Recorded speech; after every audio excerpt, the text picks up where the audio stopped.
एक समय की बात है। एक छोटे से गांव में आर्य नाम का एक युवक रहता था जो बहुत लालची और महत्वाकांक्षी था।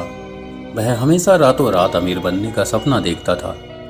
एक दिन उसने गांव के सबसे बूढ़े और रहस्यमय साधु से नीलावंती ग्रंथ के बारे में सुना। साधु ने उसे चेतावनी दी कि यह ग्रंथ स्वयं एक शक्तिशाली यक्षिणी नीलावंती द्वारा लिखा गया है और इसे पढ़ने वाला या तो संपत्ति का मालिक बन जाता है या फिर भयानक पागलपन का शिकार होकर मारा जाता है। लालच के मारे आर्यन ने साधु की चेतावनी को अनसुना कर दिया और अपनी पूरी जमा पूंजी खर्च करके एक पुराने धूल भरे बाजार से उस ग्रंथ की एक प्रति हासिल कर ली। वह ग्रंथ चमड़े की एक अजीब से खोल में लिपटा हुआ था जिसे छूते ही एक ठंडी सी सिरहन महसूस होती थी। आर्यन ने अंधेरी रात में अपने घर का दरवाजा बंद किया और पहला पन्ना पलटा।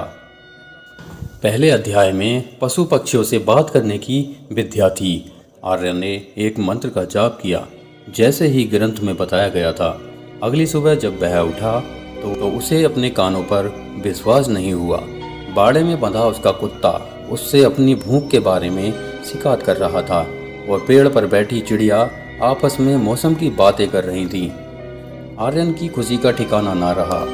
इस विद्या का उपयोग करके उसने लोगों के खोए हुए मवेशियों को ढूंढना शुरू कर दिया और जल्दी ही गांव में उसकी धाक जम गई। लेकिन यह तो बस शुरुआत थी। उसका असली लक्ष्य था धन।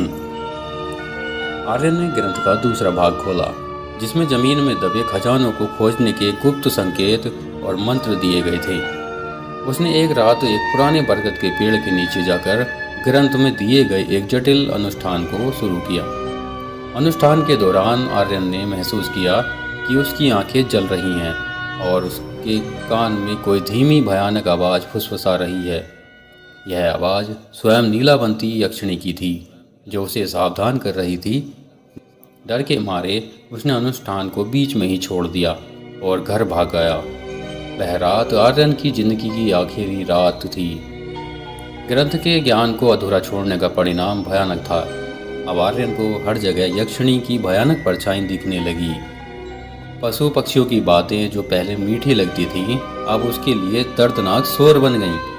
कुत्ता उसे भूखा होने की शिकायत नहीं करता था बल्कि उसे मारने की धमकी देता था। चिड़ियों की चहचहाहट उसे अपने पाप और लालच का ताना लगती थी। वह चीखता चिल्लाता और भागता रहा। उसका दिमाग पशुओं और मनुष्य की लाखों आवाज़ों से फट रहा था। वह ना तो पूरी तरह से ज्ञान हासिल कर पाया और ना ही उसे पूरी तरह से त्याग पाया था। नीलावंती का श्राप उस पूरी तरह से हावी हो चुका था। एक दिन सुबह गांव वालों ने आर्यन को उसी बरगद के पेड़ के पास पत्थर पर अपना सिर पटकते हुए पाया। वह भयानक रूप से पागल हो चुका था और कुछ ही देर में मर गया। ग्रंथ वहीं पड़ा रहा। किसी ने उसे उठाने की हिम्मत नहीं की। वह आज भी कहीं किसी अंधेरी जगह पर पड़ा है जो लोभ और अधूरे ज्ञान की खोज करने वाले को आज भी चेतावनी देता है कि कुछ रहस्यमय ज्ञान इंसानों के लिए नहीं होते।